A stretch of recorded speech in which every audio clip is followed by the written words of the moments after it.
سلام سلام كمي توعلون كمي تمسي زهور من خبر كنت خاطر بمدباتنا اليوم رمان زانتا منيبا مازاري زانتا اتاقوال نستيتي ابتعت الزبل ارستي ان اذني بزت عم ترقمنا نباكم نقولو مكتالكم بخبر نعدم اكي حيش كاناتي حزغني يخزارب يا قداس كزارب على نزقبركم لي موفقرن كبرن يمسقن يغني لي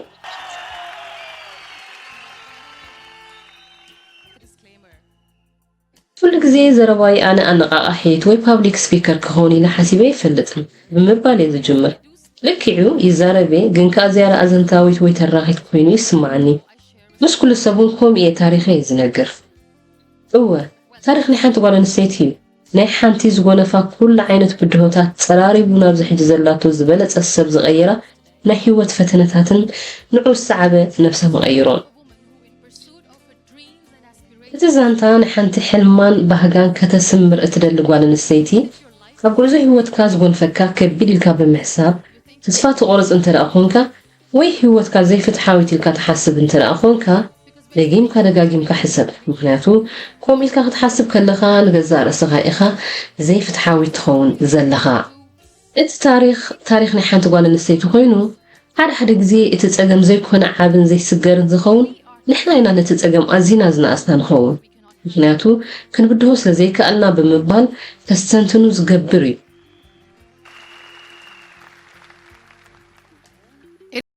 إتا تاريخ نحانتو قوال نفسيتي بزعوا قزي كم ممهر نايب حكي حاقوس أب جنزب هبوبنت وي عووت مخان زمركوس زي مخانون كواد أنا يبحكي حاقوس هاوشتنا مهلاون نايب حكي حاقوس أم مسقان كام زلون نايستمهرت قوال نفسيتي تاريخي سلازي أبزل له نزي تاريخ هذا قوال نسيتي إخنا نقرأكم تاريخي تاريخ تقوال نسيتي تاريخ ممسقان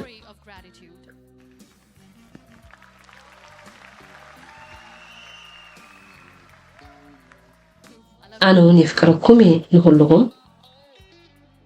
أبقى زول حيلي أتصدقي يا أمني زبزحو سوات كد من محسابهم يمزاروه أنا قن حيلن كبرن قالات يفلقومي قالات كهانصخ يخلو قالات كسبروخ يخلو قالات منفسك كحدث يخلو قالات مول هيوتك عنوخ يخلو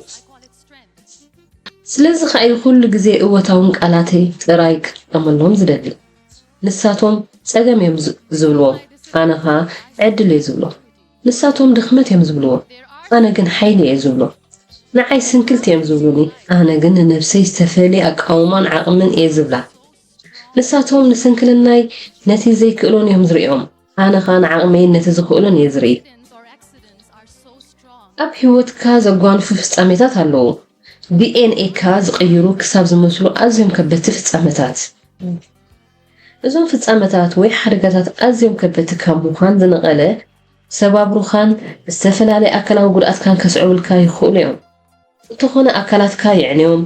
መንፈስካ ናብ ዝተፈለየ ደረጃ የሰጋግርዎ እወ ይሰባብሩኻ ይዕንውኻ ግን ከዓ ናብ ሓድሽ ካልእ ዝበለፀ መንፈስ ክህልወካ እዮም ዝሰጋግሩኻ የነቓቕሑኻ ንዓይ ከዓ ልክዕ ከምኡ እዩ ኣጓኒፍኒ ኩሉ ዘጓንፈኒ ክዕልለኩም እየ ክመርዖ ከለኹ ጓል 18 ዓመት እየ ነይረ እዚ ነገር እዚ ኣብ ዓለም ለኻዊ መድረኽ ንመጀመርያ ግዜ ይዛረበሉ ዘሎ ጓል 18 ዓመት ኮይነ ክመርዖ ከለኹ ካብ ዓቀባዊ ዝኾነ ስድራ ቤተይ መፅእ ኣብ ሕብረተሰብና ንፍዕቲ ጓል ኣንስተይቲ ንስድራኣ ኖ ኣይትብልን እያ ኣቦይ ከመርዖኒ ደለየ ኣብቲ ሰዓት እዚ ዝበልኮ እንተነይሩ ምምርዓወይ ዘሕጉሰካ እንተኮይኑ ሕራይ ኢልዮ ልክዑ ሕጉስ ሓዳር ኣይነበረን ልክዕ ድሕሪ 2 ዓመት ናይ ምርዓናኻ ሓደጋ መኪና ጎኒፍኒ ናይ ሕጂ ቅድሚ 9 ዓመት ማለት እዩ ምስ በዓል ቤተይ ብመኪና እናተጓዓዝና መኪና ዝመርሕ ዝነበረ በዓል ቤተይ ኣብ መንጎ ስለዝተተኸሰ ካብ ቀንዲ ፅርግያ ወፂና ናብ ሓደ ካናለ ፀለፍና በዓል ቤተይ ዘሊሉ ብምውፃእ ነብሱ ከድሕን ክክኢሉ ነብሱ ብምድሓኑ ሕጉስቲ እንተኾነ ኣነ ግን ካብታ መኪና ክወፃእ ኣይከኣል ከም ሳዕበይ ነቲ ሓደጋ ኣዝዩ ብዙሕ መጉዳእትታት ጎነፈኒ እቲ ዝርዝር መጉዳእትታት ብዙሕ እዩ ድሓን ኣይትፍርሑ ሕጂ እኳ ድሓን የማናይ ቅልፅመይ ነቕዒን ተሰባቢሩ ጉንቦ ኢደይ እውን ተሰበይሩ መንኩበይን ሓፅኒ መእሰሪ ክሳደይን ተሰባቢሩ ملأ مسناقلي تسبابر بسنك ناي مسنقلي مقدأت أوين تسلام كبرين ودا كستنفسونا كأركم شنت مقطع سام سلازي خاي ناب زخركو بوتا ناي شنت غرز تقبر زقدد يخون انبر إذا كل مقدأتات نعي أبي هوتي نتبا مغيروين مسبرت عند حقيقن اتني هوتي بخمي كنابو خمزة لني أتحساس بايزة معزنة فقات أمين سلسة فيرتيبرا عند حقي ملؤ بملؤ حمشوشيو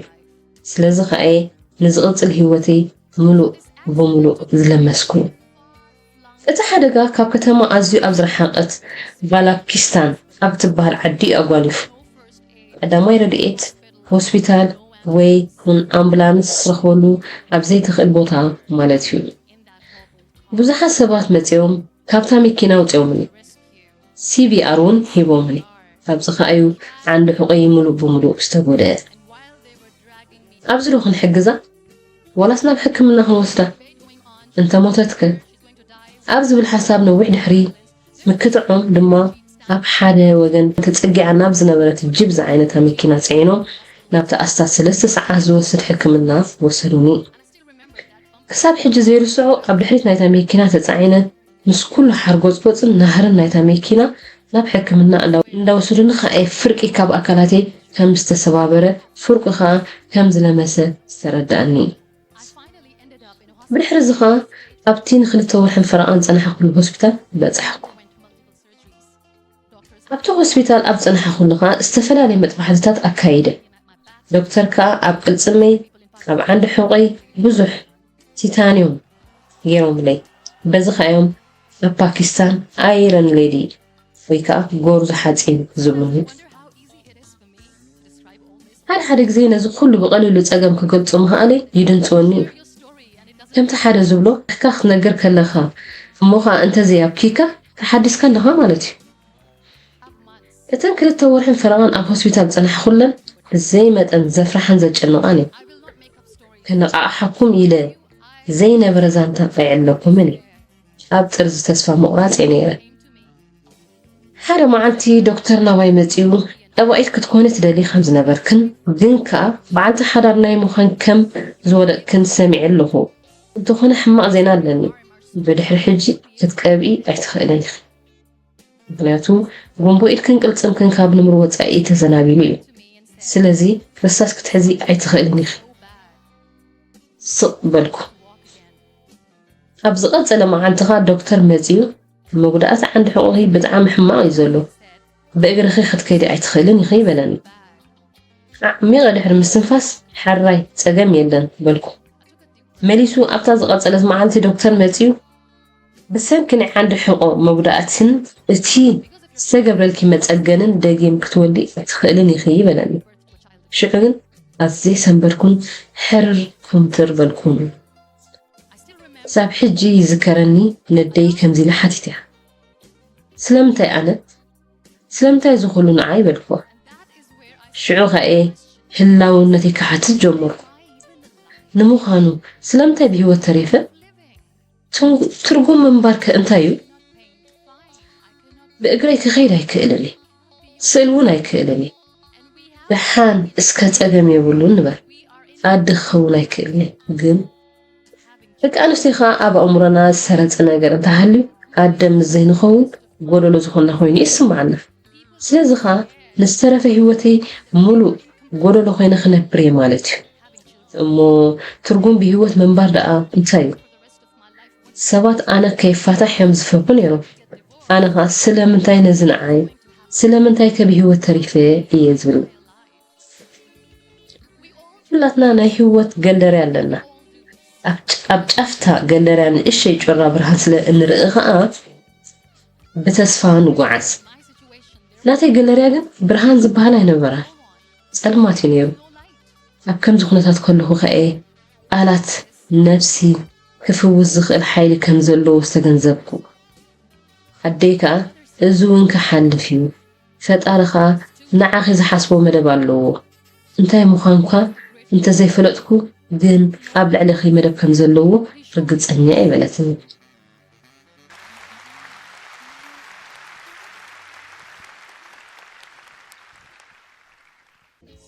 እዞም ቃላት እዚኦም ከዓ ብሃንደበት ነቲ ጭንቀት ጓሕን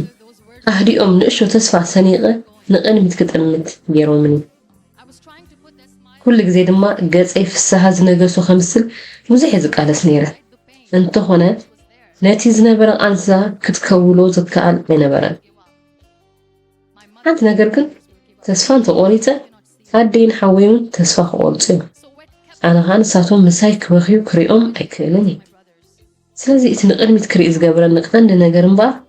ሓደ መዓልቲ ንኣሕዋተይ ከምዚ ኢለ ሓቲተዮም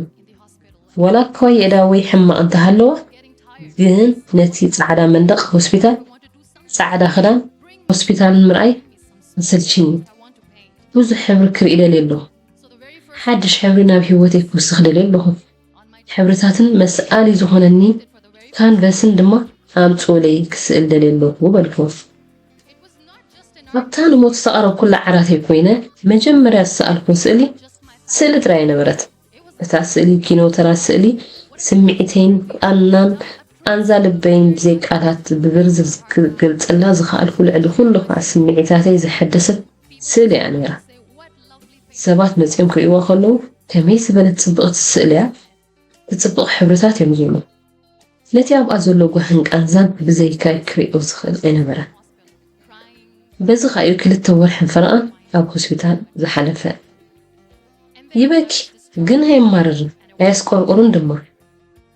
ይስእል ጥራይ ብድሕርዚ ካብ ሆስፒታል ተፋኒ ንቤተይ ከድኩ ንቤተይ ምስ ተመለስኩ ከዓ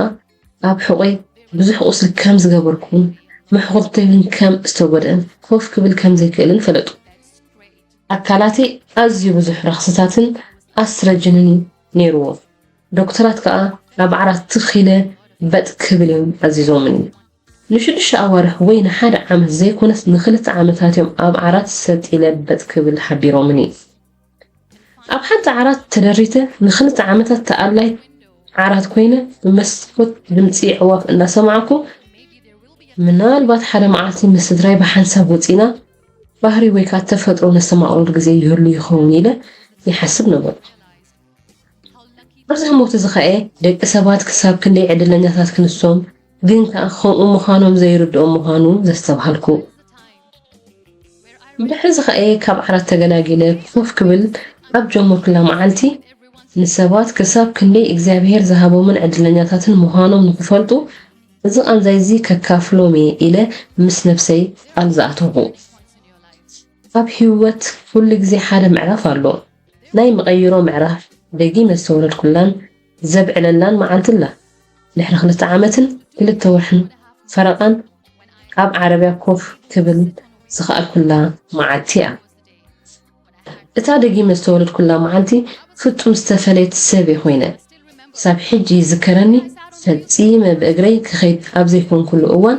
ኣብ ዓረብያ ኮፍ ክብል ምኽኣለይ ዝተሰማዓኒ ክሳብ ሕጂ ይዝከረኒ ነፍሰይ ኣብ መስትያት ረኣኽዋ ተዛረብክዋ ከዓ ሽዑ ዝበልክዋ ክሳብ ሕጂ ይዝክሮ ሕጂ ተኣምራታዊ ሓይሊ መፅኡ ብእግረይ ክኸይድ ክገብረኒ ኣይፅበኒ ወይ እውን ኣብ ሓደ ኩርናዕ ኮይነ ክበኪ ምሕረት ክልምንን ኣይኮንኩን ምክንያቱ ዝኾነ ሰብ ግዜ ይብሉኒ ስለዚ ከዓ ከም ዘለኹ ገዛእ ነፍሰይ ክቕበል ኣለኒ ብእዋኑ ክኸውን ከሎ ከዓ ዝሓሸ እዩ ስለዚ ከዓ መጀመርያ ግዜ ከናፍረይ ቀባኹ ደምሲሰዮ ከዓ ሽዑ ከዓ በኸኹ ፀኒሐ ድማ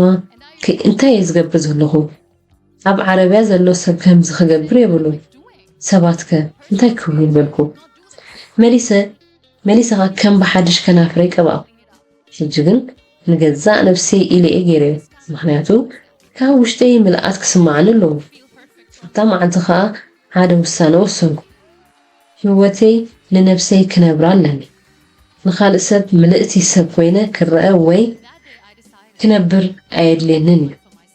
ነዛ ህሞት እዚኣ ተጠቒመ ንነፍሰይ ምልእቲ ሰብ ክኾነላ እየ ይበልኩ ትፈልጡ ከመይ ኢሉ ኩሉ ጀሚሩ ትፈልጡ ኣብታ መዓልቲ ንፍርሐይ ክገጥሞ ከም ዘለኒ ወሲነ ኩላትና ፍርሒ ኣለና ጠንቁ ናይ ዝፍለጥን ናይ ዘይፍለጥን ፍርሒ ሰባት ንኸይንኸስር ፍርሒ ጥዕና ንኸይንስእን ፍርሒ ገንዘብ ንኸይንስእን ሞያና ክንዕቢ ንደሊ ህቡብነት ከነጥሪ ንደሊ ገንዘብ ክንገብር ንደሊ ኮታስ ኩሉ ግዜ ፍርሒ ምሳና ኣሎ ስለዚ كل فرحي حدا بحدا زحفي النفس وكف فرحي ببا حدا خدمون كسرن كأ وسنكو تفضلوا زعبي فرحين تاني